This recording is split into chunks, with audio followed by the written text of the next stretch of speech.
지금은 이제 믿음으로 구원받는다, 사람이 행위로 구원받는 것이 아니라 믿음으로 구원받는다라는 이 말을 뭐 실천은 못한다 할지라도 우리 사실 다 상식적으로 알고 있고요. 교회를 오래 다니는 사람 중에 이 원리를 모르는 사람 사실 아무도 없습니다. 그런데 믿음으로 구원받는다, 이게 종교개혁 시대에는 상식이 아니었어요. 사람의 행위로 구원받는다, 면죄부를 사야 구원받는다, 돈으로 구원받는다, 이쪽과 믿음으로만 구원받을 수 있다, 이게 격돌을 했는데 피가 튀길 만큼의 전쟁을 벌였어요. 그래서 마틴 루터가 이 한 줄을 고수하기 위해서 이 엄청난 전쟁을 벌일 때, 그때 이 사람이 그런 전쟁을 한 이유가 뭔가, 사실 그때 마틴 루터도 굉장히 두려웠습니다. 왜냐하면 그 당시에 모든 권력은 교황청에 있었고, 만약에 교황청이 마음만 먹으면 얼마든지 죽일 수 있는 게 루터였기 때문에 굉장히 두려웠을 거다 이거죠. 그런데 그가 이 한 줄, 사람은 오직 믿음으로만 구원받는다, 의인은 믿음으로 말미암아 살리라, 이 한 줄을 목숨 걸고 지킨 이유가 뭐냐면, 뭐 성경에 나와 있고, 물론 그것도 중요합니다. 이건 팩트고, 성경에 나와 있고 뭐 이게 진실이기 때문에 그런 게 아니에요. 이유는 딱 하나, 여기에 내 구원이 달렸기 때문에. 루터 자신의 구원이 바로 여기에 달렸기 때문에 그는 이걸 포기할 수가 없었던 거예요.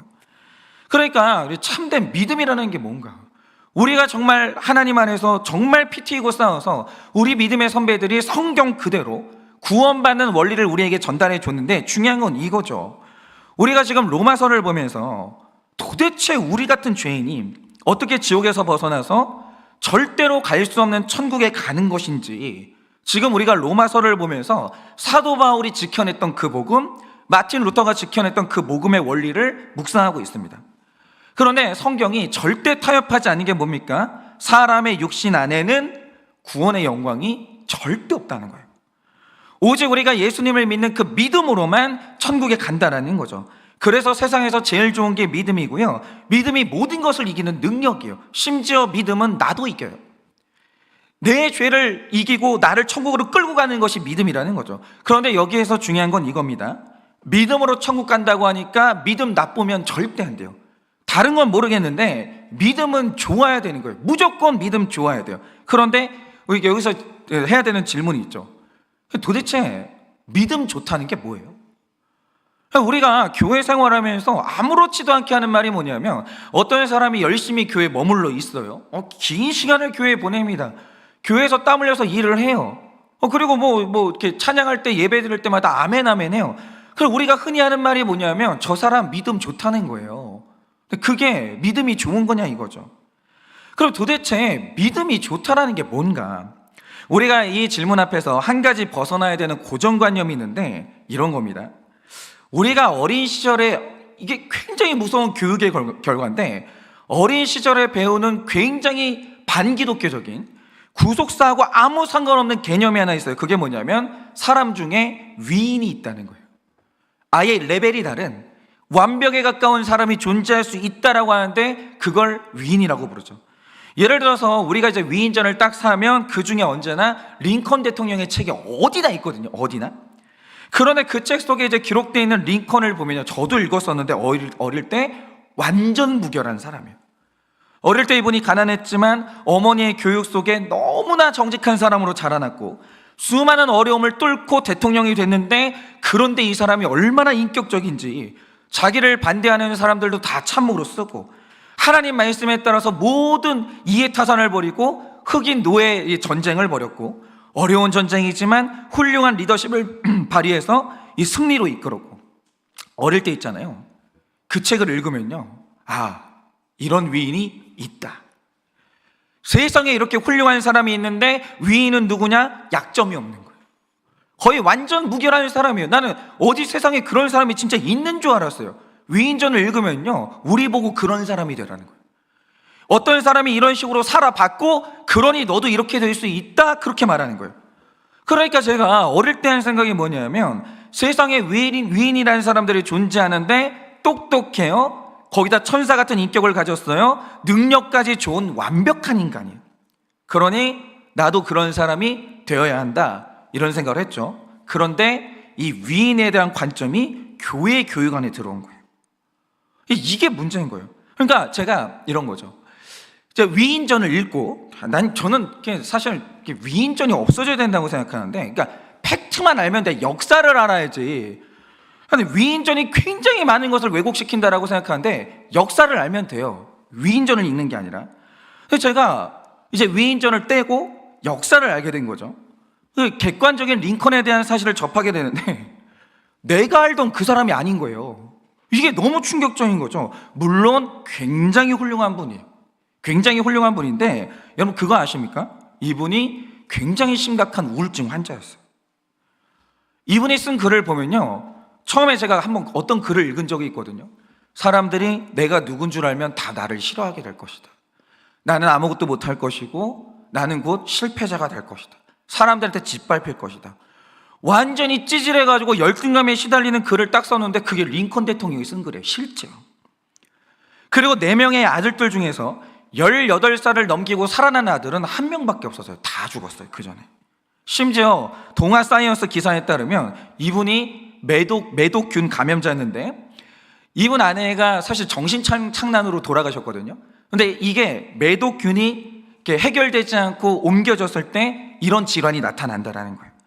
그러니까 과학적으로 이런 여러 가지 질병에 이게 시달렸다는 아주 과학적인 추측할 만한 근거들이 있는 거예요. 그러니까 링컨 대통령님이 대단한 분은 맞아요. 아무나 대통령 됩니까? 아무나 리더가 되냐 이거죠. 보통 리더십으로 전쟁을 승리로 이끌 수는 없는 거죠. 대단한 분 맞는데 위인전에 나오는 그 사람은 아니에요. 완전히 다른 인물이에요. 너무 연약하고 작은 바람에도 흔들리는 갈대 같고 수많은 괴로움 속에서 늘 뒹굴었던 사람이 누구냐? 링컨 대통령이에요. 우리가 함부로 말할 수 없는 흠결이 너무 많은 사람이에요.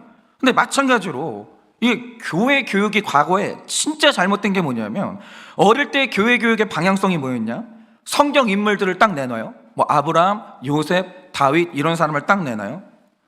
죄 지은 거 싹 빼버리고 완전 무결한 사람이에요. 그리고 나서 우리한테 말하는 게 뭐냐? 이게 좋은 믿음이라는 거예요. 이 사람처럼 돼야 천국 간다라는 거예요. 그렇게 얘기를 했거든요. 저는 어릴 때 그래야 천국 가는 줄 알았어요. 저래야 천국 가는 줄 알았어요. 그런데 그렇게 알고 위인전 딱 떼고 제가 성인이 돼가지고 성경을 직접 읽었어요. 그러니까 어릴 때는 전도사님이 전달해 주는 말씀을 들었고 성인이 돼가지고 내가 성경책이라는 텍스트를 직접 읽기 시작한 거예요. 신학교를 가서 인물들을 한번 연구해 본 거예요. 머리에 지진이 오는 것처럼 혼란이 오는 거예요. 왜냐?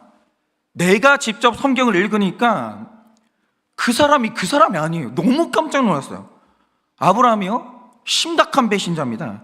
틈만 나면 하나님을 배신하는데 심지어는 아내도 배신해요. 그 사람이 아내 팔았어요.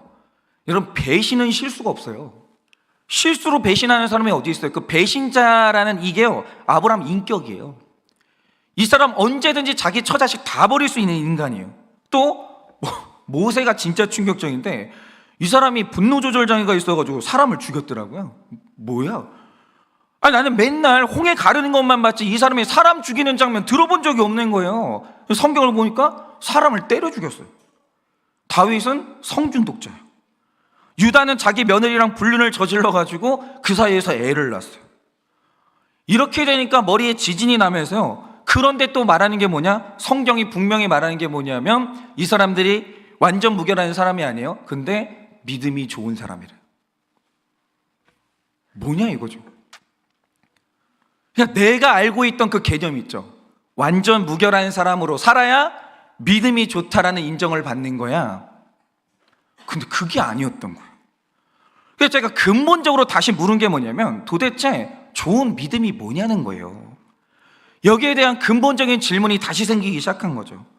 여러분, 방금 제가 말씀드린 아브라함, 모세, 다윗이 좋은 믿음으로 천국 가는데 성경을 보니까 좋은 믿음은 완전 무결한 삶이 아니었어요.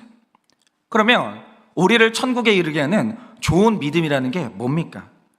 그래서 오늘은 우리 아브라함의 인생을 보면서 이 로마서가 아브라함의 인생을 완벽하게 해석해 놨거든요. 그러면 구원에 이르게 하는 참된 믿음이 뭔지 오늘 우리가 아브라함을 보면서 그것을 좀 한번 묵상해 보고자 합니다. 그래서 참 믿음이라는 것은 첫째로 상속자가 되는 믿음입니다. 13절입니다.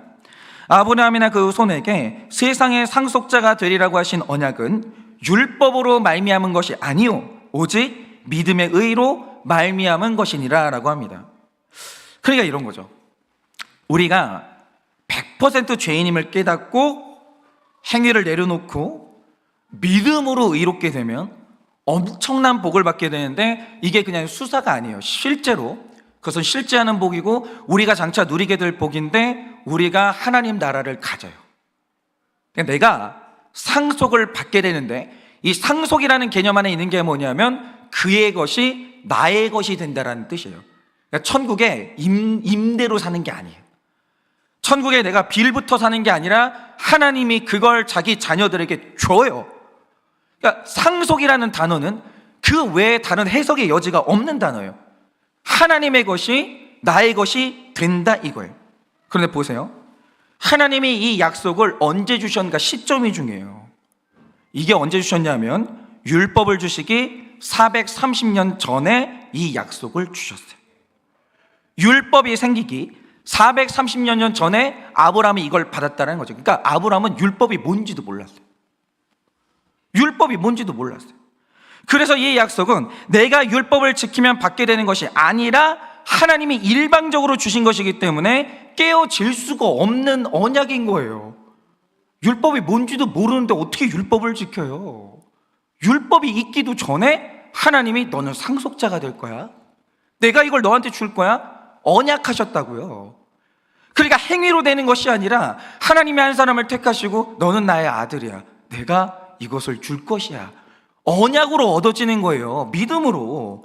14절 15절입니다 만일 율법에 속한 자들이 상속자이면 믿음은 헛것이 되고 약속은 파기되었느니라.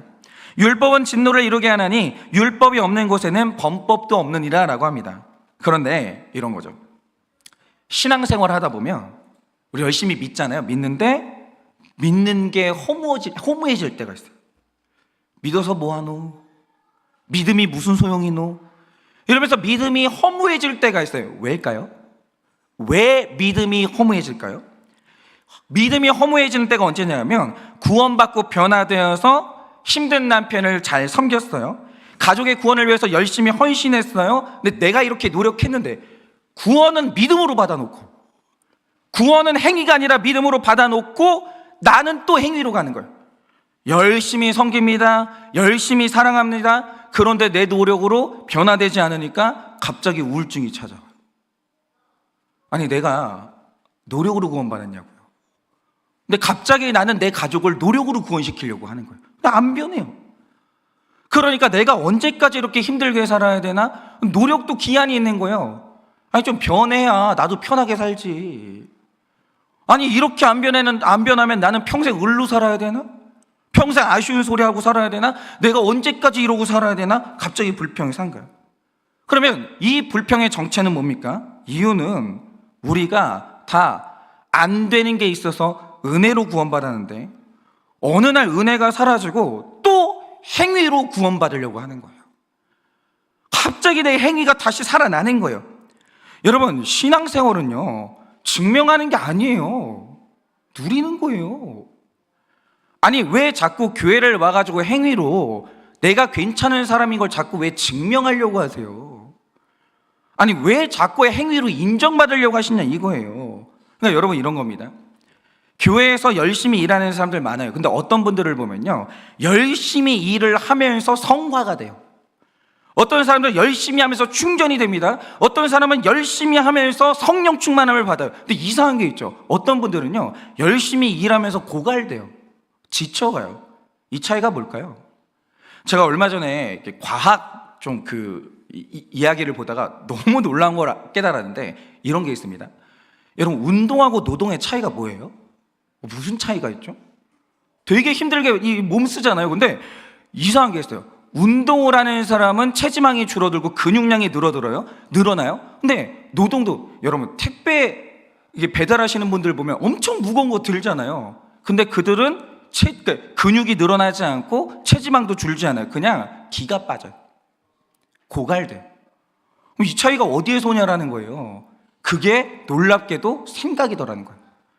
어떤 사람이 노동을 하면서 이건 운동이야, 이거 하면 몸이 좋아져라고 생각하고 열심히 일을 했다라고 하죠. 놀랍게도 똑같은 일을 하는데 이걸 노동이라고 생각하는 사람하고 이걸 운동이라고 생각하는 사람 사이에 어떤 일이 벌어지냐? 운동이라고 생각하고 일을 한 사람들은요, 근육이 늘어나고 체지방이 줄어들어요. 근데 똑같은 일을 하는데 이걸 일이야 노동이야 라고 생각하고 하는 사람은 전혀 몸에 변화가 없고 기가 빠지기 시작한다는 거예요. 굉장히 놀랍죠. 사람의 생각이요, 뇌의 작동이요, 몸의 변화를 일으키는 거예요. 근데 마찬가지예요. 교회 와가지고 은혜로 영으로 일하는 사람이 있어요. 받은 은혜가 감사하고. 그러니까 이런 거예요. 여러분, 제가 목회하잖아요. 우리 가서 사역하잖아요. 왜 사역합니까? 두 가지인데, 하나는 받은 은혜가 감사해서 이유 없이 하는 것이고, 두 번째는 내가 성화되려고 하는 거예요. 다른 이유는 아무것도 없어요. 그런데 만약에 그것 때문에 하는 사람이 있다, 그 사람은 충전됩니다. 성화가 이루어져요. 성령 충만을 받는 거예요. 그런데 교회 와서 노동하는 사람이 있어요. 자꾸 내가 여기 와서는 내가 좋은 사람이라고 인정받아야 되고 나를 증명해야 되고, 왜 여기 와서 비교하세요? 저쪽 목장은 먹는 게 고기 먹는데 우린 풀을 먹네. 왜 그러시냐고요. 뭐하러 비교를 하는 거예요. 근데 그거는 좀 그렇더라고요. 저희가 금요일 날 이제 목장을 하는데 우리는 그냥 생목으로 찬양하는데 저쪽은 부흥회를 하더라고요. 막 기타 칠 줄 아는 사람이 두 사람이 있어요. 아까 여기 찬양 인도하신 분이 저쪽에서 이제 금요일 날 다른 데서 이제 목장을 하는데 막 부흥회를 하더라고요. 또 막 갑자기 열등감이 시달리면서 막 비교 의식이 일어나는데, 어쨌든 간에 목장하는데 비교하고 열등감 느끼고, 갑자기 목장한 사람들 어느 날 딱 모이면 스캔을 쫙 하는 거예요. 저 사람하고 나를 비교하고, 저 사람 남편하고 내 남편을 비교하고, 저 사람 아내하고 내 아내를 비교하고, 이런 식으로 있잖아요. 완전히 정욕으로 나가는 분들이 있어요. 육체로 나가는 분들이 있어요. 신앙을요, 내 열심으로 성취하려고 그래요. 또 그 습관. 그런데 그게 안 되니까 혈기가 나는 거예요. 왜 주의 일 하면서 혈기를 내요? 이유가 뭔지 아십니까? 영으로 안 하는 게요, 은혜로 안 하는 거예요. 지금 육체로 하고 있는 거예요. 정욕, 죄패를 가지고 하고 있는 거예요. 그러니까 이런 거죠. 신앙생활이라는 게 우리 이미 구원 받았잖아요. 이거 다 은혜거든요. 그러니까 오늘 우리가 사역하는 이유는 내가 구원받은 게 너무 좋아서 하는 거고요. 그거 없으면 안 하셔도 돼요. 그러니까 우리 교회는요, 일할 사람 없으면 그 사역 안 하면 되는 거예요. 뭐하러 있잖아요. 필요한 게 아니라 가르칠 때도 받는 은혜라는 게 있거든요. 그래서 신앙생활이라는 게 되게 심플해요. 되는 게 있으면 감사하고, 안 되는 게 있으면 나 같은 죄인 기다리라고 하시는구나. 내가 얼마나 부족한지 또 깨닫게 되는구나. 하나님이 이루실 때까지 기다리지 뭐, 이러면 돼요. 제가 언제 여러분들 보고 1인당 5명씩 데려오라고, 내가 언제 그랬어요? 그런 걸 요구하는 사람 아무도 없어요. 여러분, 신앙생활 즐기세요. 누리세요. 제가 언제 여러분들 이 정도는 해야 된다, 목표 제시해놓고 그래프 그린 다음에 첫 번째 목장은요, 이번 달 목표를 제시하지 못했습니다, 언제 그랬어요? 앞으로도 그럴 일은 없어요. 왜 교회 생활을 그런 식으로 해야 되는데요? 왜 교회 생활을 목사가 짜내는데요? 우리는요, 하나님이 받은 은혜가 넘치고 넘쳐가지고 흘러 넘친 것을 함께 나누면 되는 거예요. 왜 우리가 그걸 짜내야 돼요? 없는 걸. 안 그래도 돼요. 중요한 게 뭐냐? 은혜 받으시라고요. 누리시라고요. 우리 예수님 얼마나 좋아요. 즐기시라고요. 근데 왜 자꾸 경쟁하시냐고요. 왜 여기 와가지고 자기를 증명하려고 하고, 왜 인정 못 받으면 왜 혈기를 내시는데요? 왜 그렇게 육체로 나가시는데요? 우리 은혜로 구원받는데 그 노력, 그 아집, 여러분 그거 아무 쓸데없어요. 죄송한데 하나님이 그거 한순간도 안 쳐다보세요. 그런데 내가 내 열심으로 자꾸 이루려고 하니까 신앙생활이 짜증나고 고갈되고 힘든 거예요. 여러분, 율법에 속한 자들이 상속자면, 다시 말해 육체로 열심히 사는 자들이 상속자면 믿음은 헛것이래요. 여러분, 내 열심으로는 상속자가 못 돼요. 자꾸 얻어내려고 하지 마시고 교회 와가지고 인간 승리하려고 하지 마세요. 누가 그걸 요구한다고 그러세요? 하지 마세요. 즐기세요. 교회 와서 쉬세요. 안식하시고 사람들하고 관계를 누리세요. 여러분, 큐티도 그래요. 큐티 할 때 그런 분들 되게 많으시죠. 그러신지 모르겠는데 요즘에 목장에서 혹시 큐티 올리세요? 큐티 올리면 또 큐티를 비교해요. 세상에 큐티를 이렇게 잘해. 내 차례 되잖아요. 이틀 전부터 가슴이 두근두근두근두근. 완전히 막 허접한 내용 같고, 내가 이거 올리면 사람들이 나를 우습게 볼 거고, 나 권사인데 큐티 이런 식으로 했다고 나 오늘부터 엄청나게 이제 사람들이 우습게 볼까. 왜 그러시냐고요. 아무도 신경 안 써요. 다 나 살기 바빠가지고. 그냥 한 줄이라도 받은 은혜만 나누세요. 아니, 우리 좋으라고 여러분이 큐티 하시는 게 아니고요, 여러분 자신이 말씀을 즐기라고 큐티 하시는 거예요. 여러분, 한 줄이라도요, 진실하잖아요. 우리 다 은혜 받아요. 아니, 누가 판단한다고 그러세요? 그런데 힘을 써가지고 정력으로 인정받으려고 계속 사전 찾아가면서 막, 저기가 3줄 썼으니까 난 4줄은 써야 된다 이러면서, 그러니까 큐티하니까 고갈되신다고요. 누가 큐티를 그런 식으로 하라고 했습니까? 한 줄이라도, 주여 오늘도 안 됩니다, 도와달라고, 나를 위해 기도해달라고. 그럼 우리가 그 진실한 고백에 얼마나 은혜를 받는데, 아니, 왜 자꾸 노력하세요? 왜 자꾸 쓸데없이 힘을 쓰세요? 왜 비교하시고 열등감 느끼고 우월감 느끼고 왜 그러시냐고요. 그러니까 힘든 거예요. 그러니까 교회 생활이 힘드시잖아요. 회개하세요. 여러분, 교회 생활이 힘들잖아요. 위로받으려고 하지 마세요. 위로를 못 받아서 힘든 게 아니고요, 정욕을 써가지고 힘든 거예요. 힘드시잖아요. 회개하세요. 그러면 안 힘들어져요. 16절입니다. 그러므로 상속자가 되는 그것이 은혜에 속하기 위하여 믿음으로 되나니, 이는 그 약속을 그 모든 후손에게 굳게 하려 하심이라. 율법에 속한 자에게 뿐만 아니라 아브라함의 믿음에 속한 자에게도 그러하니, 아브라함은 우리 모든 사람의 조상이라 라고 합니다. 여러분, 우리 전통과 열심과 자랑거리는요, 죽을 병에 걸리잖아요. 자랑이 무슨 소용이? 아니, 사람이 숨 헐떡헐떡거리면서 막 다 죽게 생겼는데, 내가 17살 때 17대 1로 싸워서 이겼어, 이런 말 하는 사람이 누가 있어요? 아무 도움이 안 돼요. 여러분, 내가 오늘 살아나고 후사가 되는 길은 아브라함의 믿음으로 가시면 되는 거예요. 여러분, 방금 읽은 16절에서 아브라함을 모든 사람의 조상, 17절에서는 민족의 조상, 18절에서는 많은 민족의 조상이라고 했습니다.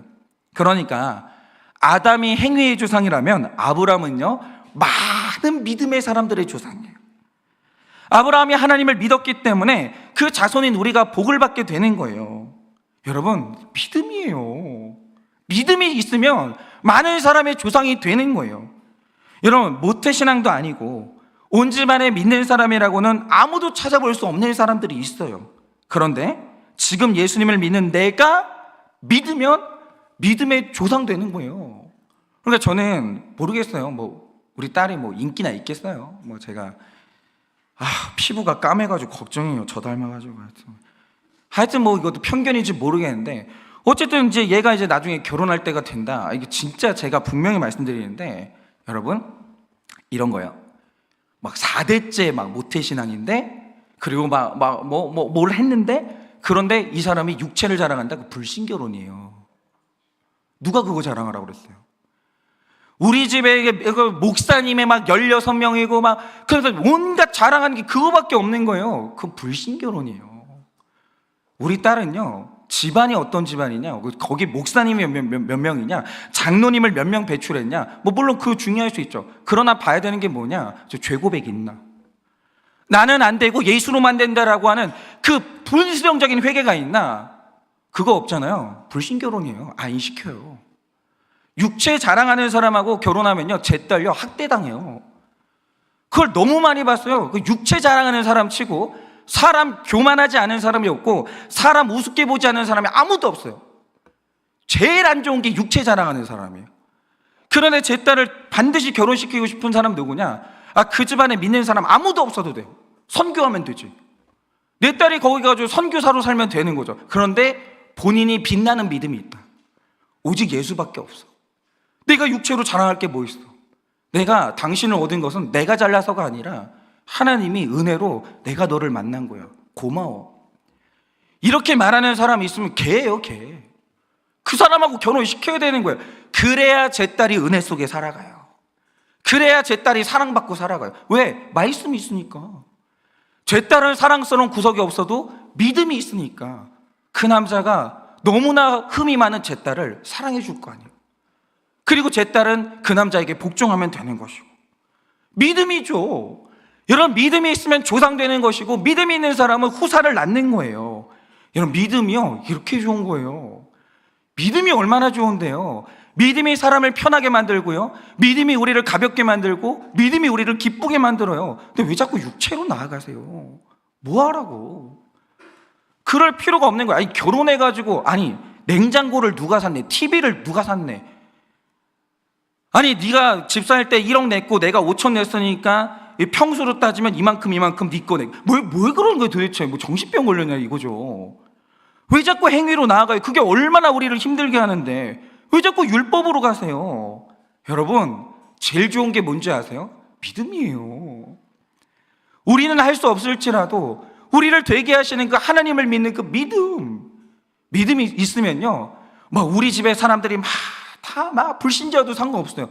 내가 믿음 있으면 믿음의 조상되면 될 거냐, 오늘부터 내가. 그렇지 않습니까? 여러분, 믿음이 제일 좋은 거예요. 또 율법으로 가지 마세요. 오늘 목장 가셨을 때 율법으로, 행위로 가지 마세요. 다 믿음으로, 은혜로 누리시기를 바라봅니다. 적용 질문 드립니다. 모태신앙이 아니라서, 불교 집안, 전과자 집안이라서 믿음의 후사가 될 수 없다고 생각하십니까?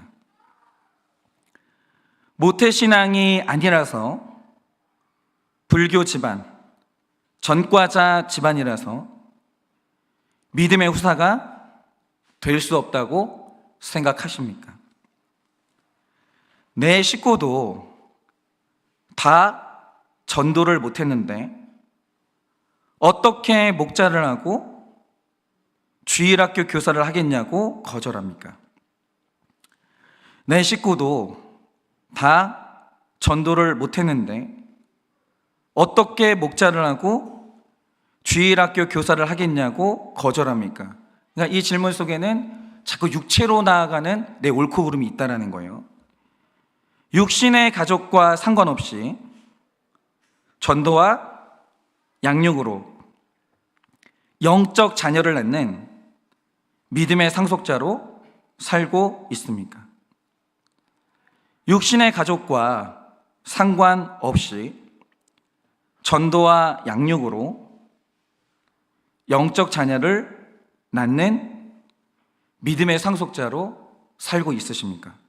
둘째로, 찬 믿음이라는 것은 알고도 믿는 믿음이에요. 뭘 알고도 믿는 걸까요? 17절 18절입니다. 기록된 바 내가 너를 많은 민족의 조상으로 세웠다 하심과 같으니 그가 믿은 바 하나님은 죽은 자를 살리시며 없는 것을 있는 것으로 부르시는 이시니라. 아브라함이 바랄 수 없는 중에 바라고 믿었으니 이는 내 후손이 이 같으리라 하신 말씀대로 많은 민족의 조상이 되게 하려 하심이라 라고 합니다. 그러니까 이런 거죠. 아브라함의 믿음을 지금 사도 바울은 참 믿음이라고 하고 있거든요.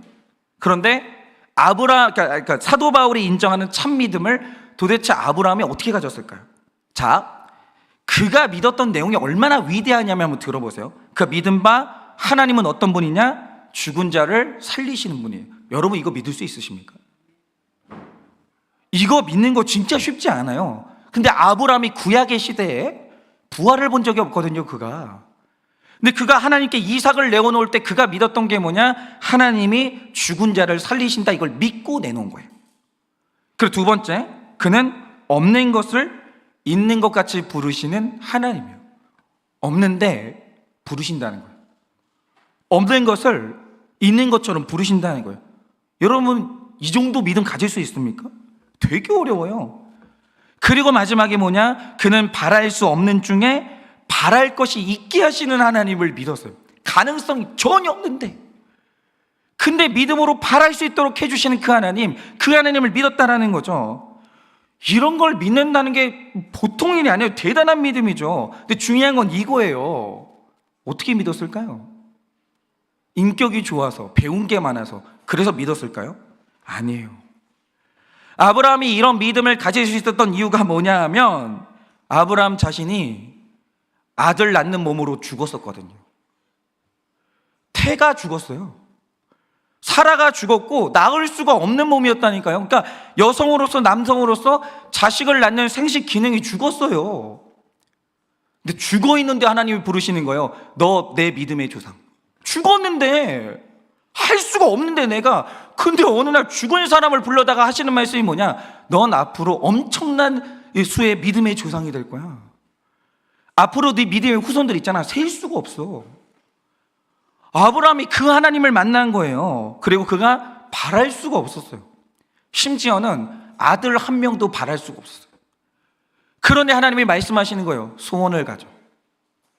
내가 이루어줄 거니까 소원을 가져. 이랬기 때문이에요. 그가 완전히 죽었었고 바랄 수 없는 상황에서 하나님을 만났기 때문에 그는 이 믿음을 가진 거죠. 알았어요. 난 안 된다는 걸. 근데 그 길을 간 거예요. 19절입니다.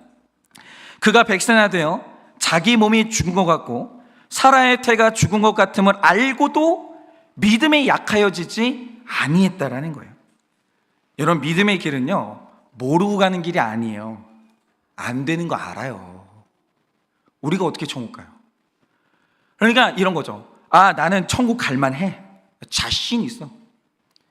이러고 가는 길은요, 아브라함의 길이 아니에요. 구속사의 길은 어떤 길인지 아십니까? 자기 죄를 깨달아야 돼요. 아, 난 못 간다. 나 같은 인간은 천국 갈 수가 없다. 그런데 이걸 아는데 알고도 하나님이 된다고 하니까 따라가는 그 길, 그게 아브라함의 길이었다는 거예요. 여기서 안다라는 것은 어떤 일에 직면해서 깊이 생각해 봤다라는 거예요. 그러니까 사람들이요, 자기 죄를 직면하는 게 되게 괴롭거든요. 이번 주에도 1대로 훈련을 받다가 굉장히 괴로웠던 자기 죄를 직면하신 분을 봤어요. 그거 위대한 거예요. 사람이 있잖아요, 괴로워가지고 그거 직면 못해요. 얼마나 괴로운 줄 아세요? 제가 아마 말하면 안 되겠다. 이제 아침 예배 시간에 이제 얘기할 건데 그럼 재미없겠죠? 얘기 안 할게요. 최근에 제가 있잖아요, 잠이 안 오는 제 죄를 깨달았어요. 그러니까 뭐냐면, 안다라는 것은 뭐냐면 직면할 수가 없는 괴로운 사실을 직면해서 깊이 생각했다 이거예요. 그럼 아브라함이 깊이 직면했던 게 뭐냐? 100세가 됐어요. 나를 보는 거예요. 깊이 보고 어느 날 사라를 깊이 보는 거예요. 우리가 이제 자식을 못 낳아. 직면한 거예요. 끝났어. 안 돼. 그런데 이런 아브라함에게 어느 날 하나님이 약속하시길, 너는 너의 본토 친척 아비 집을 떠나 내가 너한테 지시할 땅으로 가. 왜? 그게 네 후손이 뛰놀면서 살아갈 땅이야. 내가 너로 큰 민족을 이루고 너한테 복을 주어서 내 이름을 창대케 하리니 너는 복의 근원이 될 것이야. 알아요. 난 안 된다는 거. 내 아내도 안 돼요. 알아요. 근데 아브라함이요, 갔어요. 그가 광신도가 아니에요. 가만히 앉아서 따져봤어요. 내 나이 100세고 100세에 내 주변에 아들 낳은 사람이 있냐? 없어요. 내 아내를 가만히 봅니다. 이 여인이 아들 낳을 수 있나? 불가해요. 생리도 끊어졌고 여성으로서 모든 생식기능이 다 끊어졌어요. 안 돼요.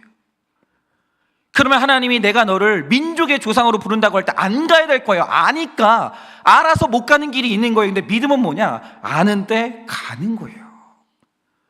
그리고 이 약속을 하나님이 지키신 거죠. 여러분, 지금까지 구원받은 사람의 수가 역사적으로 몇 명이겠어요? 못 세죠. 바다의 모래보다 하늘의 별보다 많은 믿음의 후손이 있는 건 팩트이기 때문에 하나님은 약속을 지키셨어요. 그런데 아브라함이 그 언약을 성취되는 걸 본 이유가 뭐냐? 알아요. 안 돼요. 그런데 가요. 저는 참 여러분들을 이제 못 만나지만 저는 주중에 우리 교회 성도님들이 아닌데 너무 괴로워서 오시는 분들을 가끔 만나고 메일도 받고 전화 통화를 해요. 안 돼요. 다 끝났어요. 사실상 보면 끝났어요. 그런데 그분들이 아는데 전화를 해요. 목사님, 하나님은 살아계신데 나는 하나님을 믿는데 방법이 없겠냐? 알아요. 안 되는 거 끝났어요.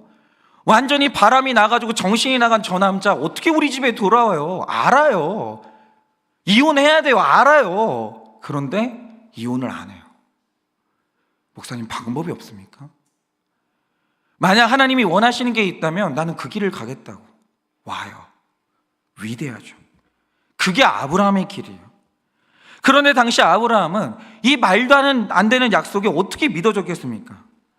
아니, 바다의 모래는커녕 자식 한 명이라도 있었으면 좋겠는데 이 부부는 자식을 낳을 수가 없다니까요.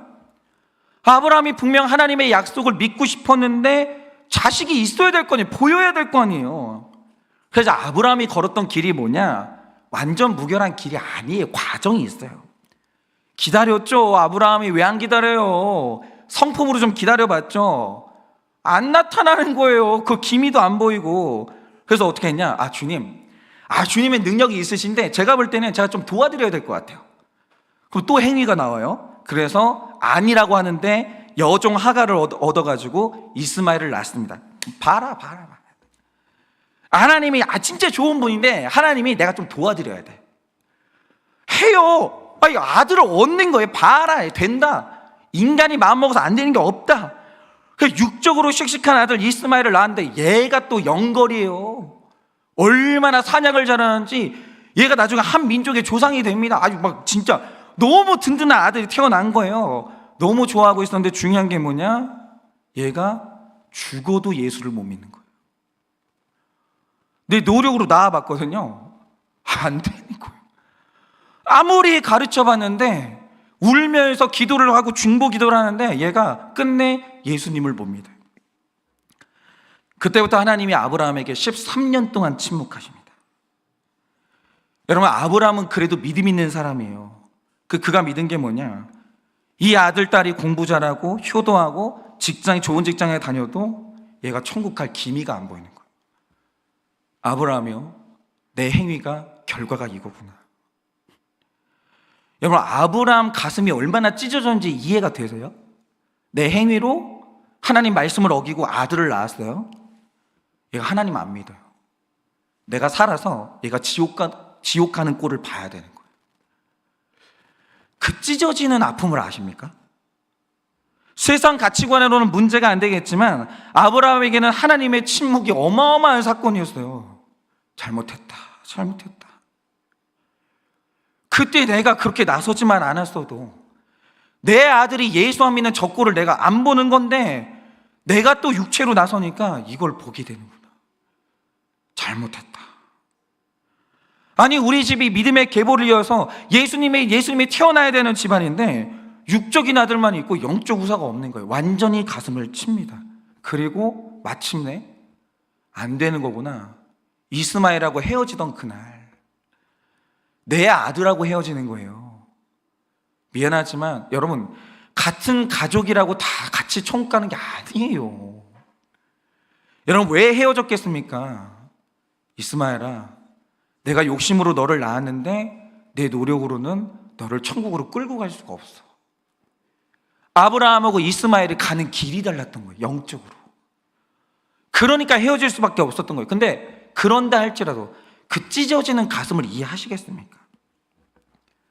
믿는 사람이면 갈등할 수밖에 없죠. 그래서 침묵의 13년 동안 아브라함이 가슴 찢어지는 훈련을 받습니다. 노력으로는 안 되는 거구나.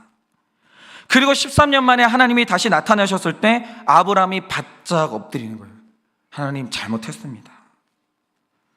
잘 먹고 잘 살지만 14년 동안 왜 노력을 안 해봤겠어요? 이 아들 변화시켜 보려고. 안 되는 거예요. 그래서 아브라함이 자신의 실수를 완전히 인정했을 때 하나님이 지난 13년 동안 그게 한 일에 대해서 잘했다 잘못했다 일체 말씀을 안 하십니다. 그리고 하시는 말씀이 뭐냐? 안 되지. 내가 할게. 내년 이맘때에 내가 너에게 영적 후사를 줄 것이야. 네가 노력하지 않고 애쓰지 않아도 이 아들은 나를 사랑할 것이야. 기한을 못 박으십니다. 그런데 이 응답을 받을 때 아브라함이 진짜 믿음 안 좋아요. 또 못 믿어요. 그리고 사라랑 같이 비웃었습니다. 내 나이가 몇 살인데. 우리가 더 믿음 좋은 거예요. 우리는 이렇게 부르잖아요. 내 나이가 어때서. 근데 아브라함은 그런 믿음도 없는 거예요. 그리고 또 그냥 허탈해가지고 웃어요. 아유, 우리 하나님은 유머 감각 뛰어나시지. 나나 천국 가면 되지. 또 아들 주신다네. 그냥. 이 웃음이 비웃은 거예요. 그런데 하나님이요, 네가 감히 비웃어? 이러면서 내 안 좋은 믿음 때문에 안 주시는 분이 아니라는 거예요. 여러분, 내가 열심히 해서 하나님이 나에게 뭔가를 주거나, 내가 열심히 안 할 때 하나님이 나를 버리거나, 인간은 하나님을 조종할 수 없어요. 그런 교만을 싹 버리세요. 그러니까 제가 제일 싫어하는 말이 뭔지 아세요? 하나님을 움직이는 기도 그딴 건 없어요. 감히 인간이 하나님을 움직여요? 하나님이 세계를 창조하시고 하나님이 세계를 통치하시지, 인간이 하나님을 절대로 조종할 수 없어요. 우리의 행위로는 하나님이 나를 덜 사랑하게 하거나 더 사랑하게 만들 수 없어요. 존 칼빈의 말이에요. 그건 불가해요. 하나님은 자존하시기 때문에 어떤 것도 하나님에게 영향을 미칠 수 없어요. 그가 하나님을 비웃었죠. 여전히 그는 믿음이 안 좋은 믿음이었어요. 그런데 하나님이 말씀하십니다. 여호와께 능치 못할 일이 있겠느냐? 기한이 이를 때 내가 내게로 돌아오리니 사라에게 아들이 있을 것이다. 이 말한 시점이 언제냐? 사라가 못 믿어서 웃을 때예요. 그게 하나님이에요. 여러분, 이렇게 확인을 해주시고 아브라함의 연약함과 상관없이 결국 이삭은 태어나는 거예요. 우리는요, 하나님의 생각을 다 몰라요. 아브라함도 하나님의 약속을 믿었죠. 그러나 여러분, 이거예요. 우리 중에 아브라함 모르는 사람이 있어요? 다 우리 믿음의 조상으로 인정하잖아요. 아브라함이 이렇게 될 줄은 몰랐어요. 저 동아시아에, 한국이라는 나라에 거기에도 내 후손이 있을 줄은 그는 몰랐어요. 우리가 하나님의 넓이와 깊이와 부요를 우린 절대로 알 수가 없는 거예요. 그래서 믿음의 길은요, 알면서 가는 길이에요. 뭘 알면서 가는 길이냐? 나는 안 되는 걸 알지만 하나님을 믿고 가는 길인 거예요. 하나님은 해요. 하나님은 반드시 하십니다. 그걸 믿고 가는 즐거운 길이 뭐냐? 그게 믿음의 길이에요. 적용 질문 드립니다. 아브라함의 몸이 자식 낳는 일에 죽은 자였던 것처럼 나는 어떤 일에 죽은 자입니까? 아브라함의 몸이 자식 낳는 일에 죽은 자였던 것처럼 나는 어떤 일에 죽은 자입니까?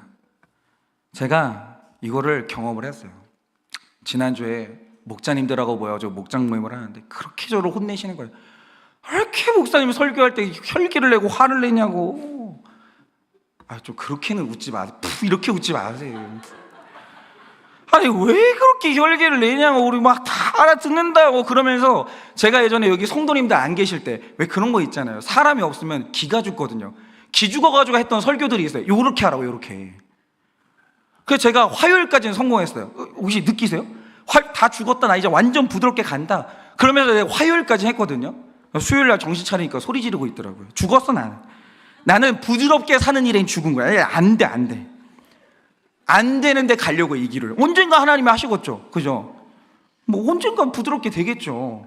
안 하겠다는 게 아니라 안 되더라고요. 나는 죽었어. 부드러움은 1도 없어요, 저는. 그냥 하나님이 하시겠죠. 여러분, 어떤 일에 죽으셨습니까? 돈에 대해 죽고 없는 자입니까? 부부간의 사랑이 죽어서 바랄 수 없습니까?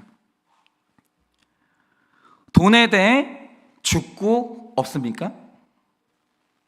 부부간의 사랑이 죽어서 바랄 수가 없습니까? 죽고 없고 바랄 것이 없는 그때야말로 하나님의 능력이 나타나실 때임을 믿으십니까?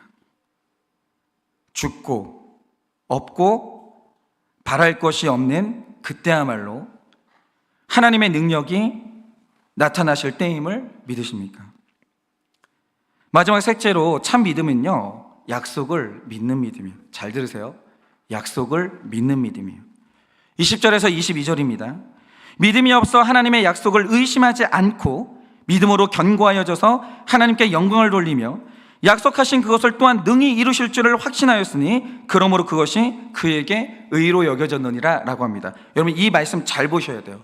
하나님은 약속을 이루세요. 야망은 안 이루세요. 여러분, 택자는 부족해도 반드시 하나님이 끌고 가신다. 아브라함이 의지가 있어서 걸어간 길이 아니라 하나님이 끌고 가신 길이에요. 그게 아브라함이 인생이 우리에게 들려주는 그 인생 스토리예요. 여러분, 아브라함 믿음 안 좋아요. 무슨 아브라함이 믿음이 어디 있어요? 잘 들으세요. 아브라함은 믿음 없어요.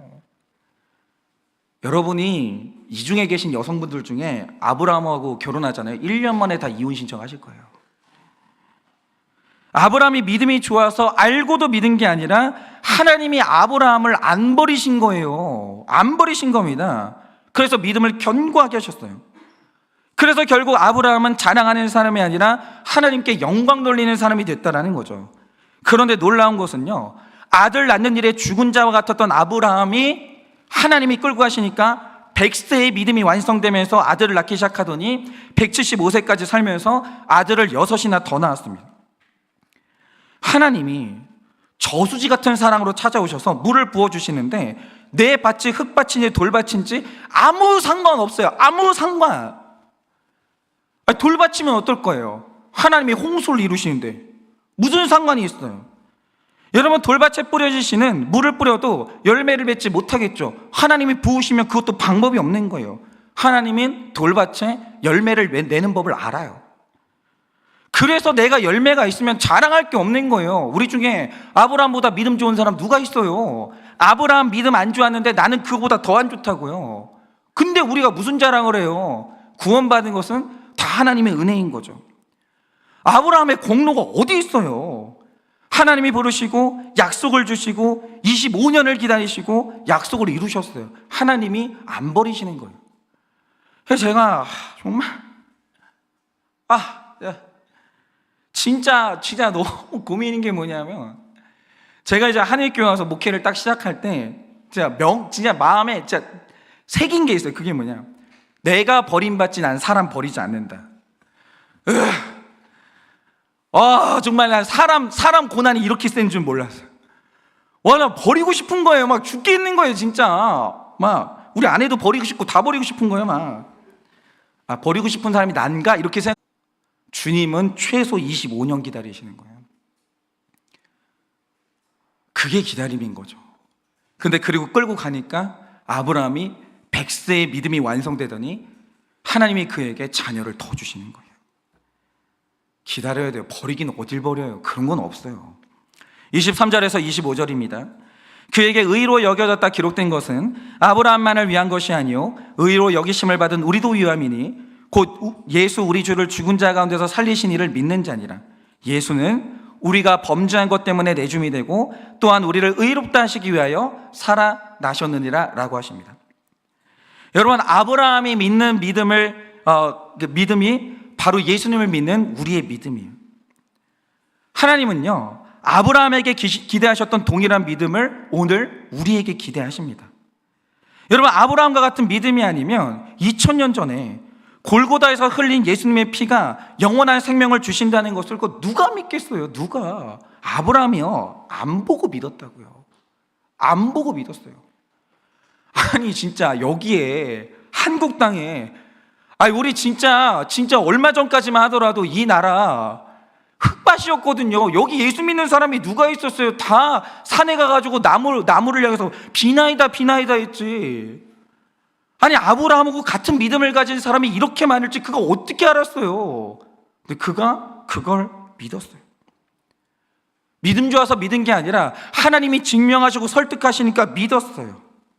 마찬가지죠. 여러분, 우리 중에 천국 본 사람이 누가 있어요? 그러네 나를 여기까지 끌고 오신 그 하나님을 믿기 때문에 보지 못한 천국을 우리는 소망하고 믿는 거예요. 여러분, 그래서 약속을 믿는 믿음이 중요해요. 하나님은 약속 지켜요. 천국 있다고 약속하셨고, 내가 너를 그곳의 상속자로 너를 택했다고 약속하시니까 우린 그 약속 믿는 거예요. 약속은 이루어져요. 그런데 전능하신 분이지만, 우리를 사랑하시는 분이지만 하나님은 결단코 우리 욕망을 이루지는 않아요. 그거 구분하세요. 하나님은 언약을 이뤄요. 욕망은 이루어주지 않으세요. 그래서 이 땅을 살아가는 날 동안 아브라함이 자기 노력으로 여러 가지를 했지만 다 좌절됐어요. 좌절된 게 언약의 완성인 거예요. 나의 욕망의 실패가 언약의 완성인 거죠. 여러분, 그걸 아셔야 됩니다. 다 이루어지는 게 아니에요. 하나님의 뜻 안에서 안 되는 건 안 되는 거예요. 그래서 좌절도 있어야 되는 거예요. 왜? 우린 욕망이 있는 존재니까. 그래서 좌절되는 것, 실패하는 것은 필연이고, 그게 바로 약속의 완성이라는 거죠. 하나님은요, 약속은요 반드시 이루십니다. 그래서 말씀 묵상이 너무 중요한 거예요. 말씀을 봐야 어디까지가 내 야망이고 무엇이 하나님의 약속인지 그때 분별할 수 있는 거예요. 그런데 야망 좌절됐다고 하나님이 어디 있냐고, 학교 좀 떨어졌다고, 사업 좀 어떻게 잘못됐다고, 하나님이 없다는 거예요. 잘 생각해 보세요. 그 야망인지 언약인지. 언약은 반드시 이루세요. 만약에 뭔가가 이루어지지 않았다, 야망이라 그런 거예요. 아니면 하나님이 기다리라고 하시거나. 여러분, 내 소원이 좌절되어서 너무 힘들 때 그게 야망인지 약속인지, 여러분이 어느 길로 가려고 했는데 좌절됐어요? 한번 스스로에게 물어보세요. 한 번 기도해 봤어요? 한 번이라도 이 길이 맞는지 아닌지 물어는 봤어요, 하나님한테? 내가 잃어버려서 속상한 게 이스마엘인지 이삭인지 분별해야 된다라 이거죠. 만약 내 야망이 좌절됐다면 그건 좌절돼야 하는 거예요. 당장 이루어지지 않은 것이 약속이면 기다리면 돼요. 왜? 약속은 성취되거든요. 제가 지난주 수요일에 3월 1일이죠. 3월 1일 날 우리 장로님 그리고 우리 집사님들하고 함께 여름 수련회 장소를 답사를 다녀왔는데 너무 좋아. 나는 기도원 인생이거든요. 제가 늘 말씀드렸잖아요. 나는 아버지 밑에서 살다 보니까, 진짜 밥알 남기면 때리는 아버지 밑에서 살다 보니까 아버지 인생의 목적이, 모토가 뭐냐? 싸고 맨날 싸야 되는 거예요. 수련회를 갈 때 기도원 말고는 가본 적이 없어요. 기도원도 맨날 어딜 갔냐? 싼 데를 찾아다니다 보니까 가스불 쓰는 데를 가본 적이 없어요. 맨날 나무 떼는데. 21세기 대명천지에 나무 뗀 데를 찾아내더라니까요, 우리 아버지가. 그런 아버지였어요. 그러다가 지난주에 답사를 딱 가는데, 그래도 저랑 같이 가신 분들은 많이 좀 가본 분들이잖아요. 만장일치로 다 좋대요, 다. 진짜 너무 좋은 거예요. 밥 먹는 데도 너무 깔끔하고 밥도 좋고, 그분이 이제 바베큐 하는 데를 딱 가는데 다 나무 테이블인데 불을 딱 켜주는데 갬성 정구가 쫙 이거다. 여기 앉아있어도 은혜 받는다. 앉아있어도 은혜 받는데 고기가 무한 리필이에요. 뭐 좋은 거예요. 너무 좋은데 중요한 건 제가 이제 프로그램을 이제 많이 이제 짜놨거든요. 그러니까 첫째 날은 이제 나눔하고 바베큐 파티하고 저녁에 이제 심양화를 본다. 이게 이제 저의 이제 계획이고, 두 번째 날은 이제 여러 가지 이제 아침에 아침 예배 드리고 강의 듣고 저녁에 뭐 할까 막 이렇게 생각하고 있었는데 계곡을 봤거든요. 계곡을 보는 순간 모든 계획이 다 끝났어. 우린 계곡에서 놀고 먹고 잔다. 계곡이 너무 좋은 거예요. 정말 너무 좋은 거예요, 진짜. 안 가시면 아마 후회하실 겁니다. 진짜 제가 이제 약 파는 게 아니에요. 내 심정을 진짜 어떻게 해야 될지 모르겠어요. 약 파는 게 아니라고요. 진짜 좋아요. 그래요. 가자고요. 진짜 좋아요. 진짜. 진짜 제가 장담하는데 진짜 북적북적한 데를 가가지고 맛도 없는 거 먹고 바가지 써가면서 돈 쓰느니 거기가 훨씬 나요. 진짜 안 괴롭힐게요. 진짜 안 괴롭힐게요. 가만 놔둘 테니까, 주무시게 놔둘 테니까 가자고요. 대신 말씀만 같이 나누면 돼요. 진짜. 그래서 제가 이제 답사를 하는데, 근데 그날 굉장히 은혜를 받았어요. 제가 주중에 만났던 사람들한테 다 이 은혜를 나누는데, 왜냐? 제가 처음에 이제 한일교회를 왔을 때 정말 많이들 지쳐 계셨어요. 엄청. 일할 사람이 없는 게 아니라 일하자고 말할 사람이 없는 거예요. 너무 지쳐 있는 거예요. 근데 나는 이 교회를 왔고, 나는 변화시켜야 될 의무가 있고 해야 될 일이 너무 많은데 현실이 이러니까 할 방법이 없는 거예요. 그래서 그때 뭔가를 하려고 하면 하나부터 열까지 다 제가 해야 됐어요. 뭔가 하나를 하더라도 내가 연락하고 가격 알아보고 디자인 짜고 하나부터 열까지 제가 다 해서 막 뛰어다닌 거예요. 뛰어다니다가 시간 되면 또 설교 준비하고, 그리고 뭔가를 설득할 때 나는 쉽게 될 줄 알았거든요. 예를 들어서 인생의 목적은 행복이 아니라 거룩입니다. 이거 한 줄 설득하는데 1년 걸리는 거예요. 회개는 혼자 하는 게 아니에요. 회개는 오픈하는 거예요. 사람들 앞에서 적용하는 겁니다. 그게 분수령적인 회개입니다. 이거 설득하는데 2년이 넘게 걸린 거예요. 막 지치는 거예요. 너무 힘든 거예요. 그런데 심지어는 1년 딱 지나고 나니까 코로나 터져가지고 심지어는 나눔할 사람도 없는 거예요. 그 외로운 시간을 3년 정도 보내는데 그때는 안 보였어요. 내가 지금 이렇게 하나부터 열까지 그냥 내가 뛰어다니고 뭐 하나를 해도 계속 설득을 해야 되는데 내 옆에 어떤 구속사의 설교가 딱 있을 때 어떤 믿지 않는 사람한테 집사님 잘 들어봐, 이 말 뜻이 뭐냐면 하면서 나랑 똑같은 언어와 나랑 똑같은 이 간절함으로 이 구속사를 설명해 주는 그 동역자가 이 교회에 나타날까? 지금은 내가 다 가르치고 있지만 한 영혼의 구원을 위해서 시간 내고 돈 쓰면서 나랑 같이 이 교회에서 구속사를 가르쳐주는 그 동역자가 나타날까? 나는 너무 힘든데 얼마를 버틸 수 있을지 모르겠는데 근데 안 보이는 거예요.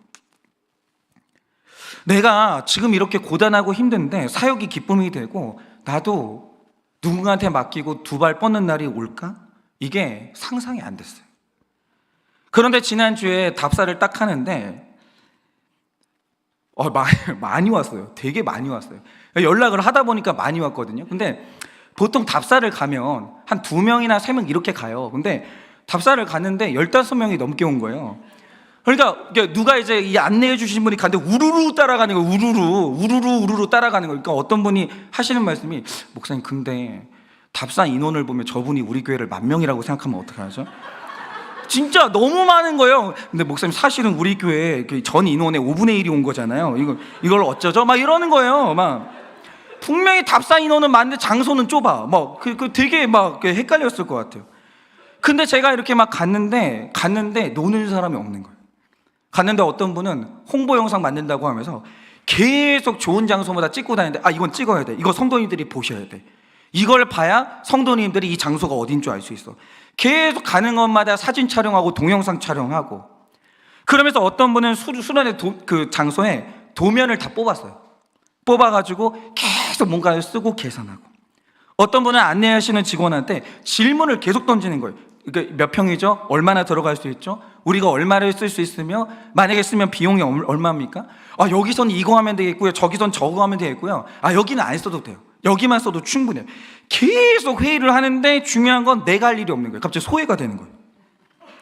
근데 그 시간이 저는 5년차 때까지 공휴일이 없었거든요. 근데 공휴일 날 처음으로 쉬어본 날이었어요. 지난 3월 1일에. 공휴일도 저는 뭔가를 해야 됐으니까, 만약에 설교 준비를 안 하면 또 뭔가 행정이든 뭐든 해야 되니까 늘 저는 제가 뭔가를 하고 있었는데 3월 1일 날 아무것도 안 한 휴일을 맞이한 것은 지난주가 처음이었어요. 너무 쉼이 되는 거예요. 그러면서 딱 드는 생각이 뭐냐면 이 교회는 이제 내가 없어도 되는 교회다. 이 교회는 튼튼한 성도님들이 너무 많기 때문에 나라는 목회자는 없어져도 이 교회는 절대 무너지지 않는다. 이 교회를 사랑하는 사람은 이제 많다. 그리고 내가 보이지 않았던 그 사람들이 내 눈앞에 보이는 거예요. 나랑 같이 이 교회를 위해 고민해주는 그 사람들. 어떤 사람이 구속사를 깨닫지 못할 때 정말 나랑 똑같은 간절함으로, 나보다 더한 간절함으로, 집사님 죄를 봐야 돼. 이 말의 뜻은 이런 거예요. 목사님 말 뜻은 그게 아니야. 이렇게 말해줄 수 있는 그 사람들, 나랑 똑같은 언어, 똑같은 마음을 가진 바로 그 사람, 그게 눈앞에 보이는 거예요. 다 나타난 거예요. 그래서 집에 돌아오는 길에 이게 너무 좋은 거예요. 그날 하나도 안 피곤한 거예요. 내가 한 게 없으니까. 너무 좋아가지고 아내한테 그걸 말했거든요. 깜짝 놀랐어요. 아내가 똑같은 걸 느낀 거예요. 여러분, 저는 이렇게 생각해요. 제가 경험하는 게 뭐냐면, 하늘교회를 와서 경험하는 게 뭐냐, 좌절된 게 되게 많아요. 안 된 게 진짜 많아요. 근데 5년이 지나 보니까 전부 야망이었어요. 하나님 너무 선한 분이에요. 그거는 안 된 게 우리 교회에 훨씬 좋았어요. 그런데 제 마음에는 언약도 있었겠죠. 품었던 언약도 있었겠죠. 하나님이 다 응답해 주신 거예요. 그런데 어떤 게 언약이고 어떤 게 성취되지 말아야 될 야망인지 말씀을 묵상하지 않으면 분별이 안 되는 거예요. 여러분, 하나님은 언약을 이루세요. 반드시 이루세요. 안 된 것이 있다면 그것은 내 야망이요, 만약에 그것이 언약이면 기다리면 돼요. 믿음의 길은요, 이렇게 즐거운 거예요. 이렇게 즐거운 거예요. 여러분, 말씀을 통해 그 약속을 확인하면서 믿음으로 견고해지면 되는 거예요. 여러분, 이것이 바로 확실한 믿음이에요. 그러므로 이 믿음을 가진 모든 사람마다 여러분, 사실 신앙생활 힘들지 않아요. 절대로 신앙생활 외롭지 않아요. 신앙생활은요, 즐거운 길이에요. 진짜 행복한 길입니다. 그래서 참된 믿음으로 이 길을 쭉 걸어가서 즐거움 가운데 믿고 살고 누리면서 이 믿음의 길을 걸어가는 우리 동역자 되시기를 예수님의 이름으로 축원을 드립니다. 찬양팀은 나와주시고요. 마지막 적용 질문 드립니다. 약속으로 붙잡을 말씀이 없어서 낙심과 우울함으로 침몰하고 있지는 않으십니까? 약속으로 붙잡을 말씀이 없어서 낙심과 우울함으로 침몰하고 있지는 않습니까? 우리를 죽은 자 가운데서 살리시는 예수님의 능력이 기적이 아닌 큐티와 기도와 예배를 통해 나타나는 것을 믿고 실천하십니까? 우리를 죽은 자 가운데서 살리시는 예수님의 능력이 기적이 아니라 큐티와 기도와 예배를 통해 나타나는 것을 믿고 실천하십니까? 이 시간에 우리 다 같이 찬양해 보려고 하는데요.